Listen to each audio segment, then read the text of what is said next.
Scholars, philosophers, doctors, and other thinkers all gathered in this center of trade and cultural development.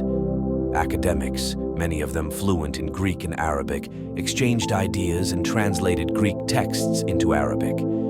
Chief Muslim leaders after Muhammad's death were referred to as caliphs. The era of the Abbasid Caliphs' construction and rule of Baghdad is known as the Golden Age of Islam. It was an era when scholarship thrived. After the death of Muhammad and a relatively brief period of rule by the Rashidun Caliphs, the Umayyad dynasty gained the reins of power. Based in Damascus, Syria, the Umayyad Caliphate faced internal pressures and resistance, partly because they displayed an obvious preference for Arab Muslims, excluding non-Arab Muslims like Persians. Taking advantage of this weakness, Sunni Arab Abu al-Abbas mounted a revolution in 750 CE. With support from his followers, he destroyed the Umayyad troops in a massive battle and formed the Abbasid dynasty in its place. The leaders of the Abbasid dynasty built Baghdad, the capital of modern-day Iraq.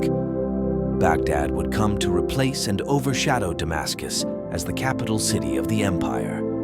It was located near both the Tigris and Euphrates rivers, making it an ideal spot for food production that could sustain a large population.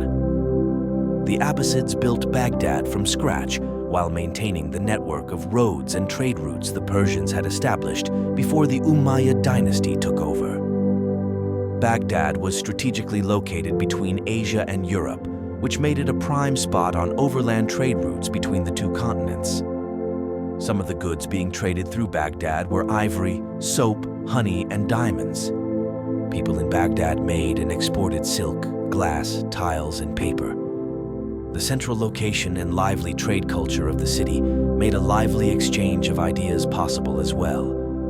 Baghdad attracted many people, including scholars, to live within its borders. To get a sense of what living in the newly constructed city was like, here's an excerpt from the writings of Arab historian and biographer Yaqut al-Hamawi describing Baghdad in the 10th century. The city of Baghdad formed two vast semicircles on the right and left banks of the Tigris, 12 miles in diameter. The numerous suburbs, covered with parks, gardens, villas, and beautiful promenades, and plentifully supplied with rich bazaars, and finely built mosques and baths, stretched for a considerable distance on both sides of the river.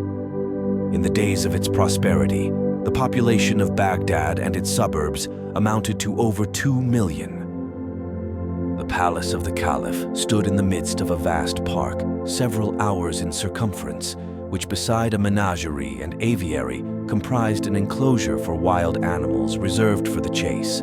Abbasid Caliphs Harun al-Rashid and his son al-Mamun, who followed him, established a House of Wisdom in Baghdad, a dedicated space for scholarship. The House of Wisdom increased in use and prestige under al-Mamun's rule from 813 to 833. He made a special effort to recruit famous scholars to come to the House of Wisdom. Muslims, Christians, and Jews all collaborated and worked peacefully there.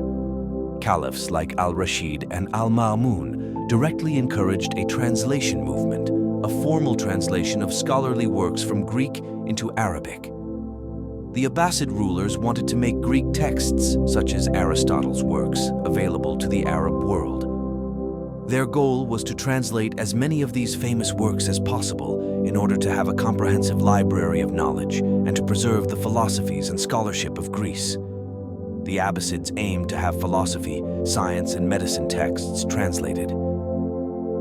During the Golden Age of Islam, Arab and Persian scholars, as well as scholars from other countries, were able to build on the information they translated from the Greeks and others during the Abbasid dynasty and forge new advances in their fields. Ibn al-Haytham invented the first camera and was able to form an explanation of how the eye sees. Doctor and philosopher Avicenna wrote the Canon of Medicine, which helped physicians diagnose dangerous diseases such as cancer. And Al-Khwarizmi, a Persian mathematician, invented algebra, a word which itself has Arabic roots.